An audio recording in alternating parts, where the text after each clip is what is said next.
all teachers, my dear friends. Good morning to all. My name is B. Tanushree. I am studying in 8th class.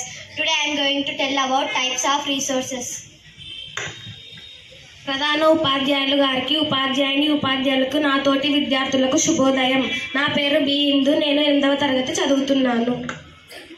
Resources can be broadly categorized into natural and human made and human resources.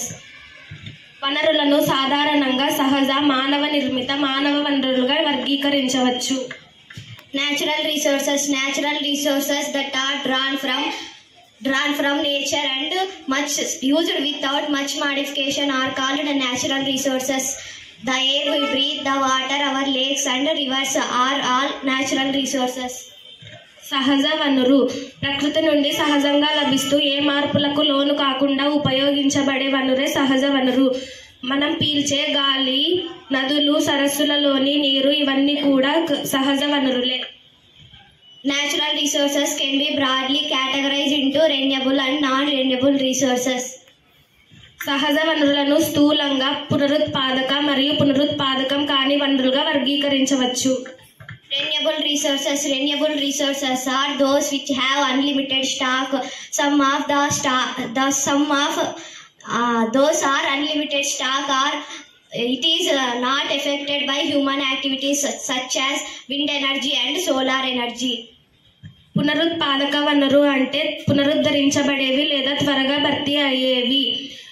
సౌరశక్తి, పవన శక్తి వీటికి ఉదాహరణలు.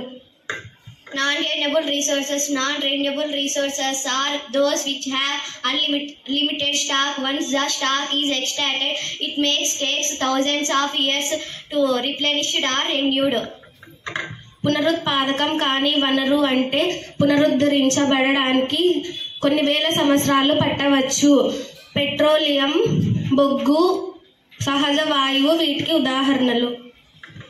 Human-made resources are people use the natural resources to make buildings, bridges, roads and machinery or vehicles are known as human-made resources.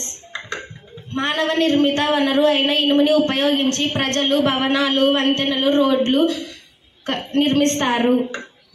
Human resources, people can make the best use of to create more resources when they have the knowledge, skill and the technology to do so. మానవ వనరులు జ్ఞానం, పరిజ్ఞానం, సాంకేతిక పరిజ్ఞానం కలిగిన ప్రజలు నూతన వనరులను సృష్టించడానికి ప్రకృతి సమర్థవంతంగా ఉపయోగించుకుంటారు. Thank you for giving this. ఇంతటి అవకాశం ఇచ్చినందుకు ధన్యవాదాలు.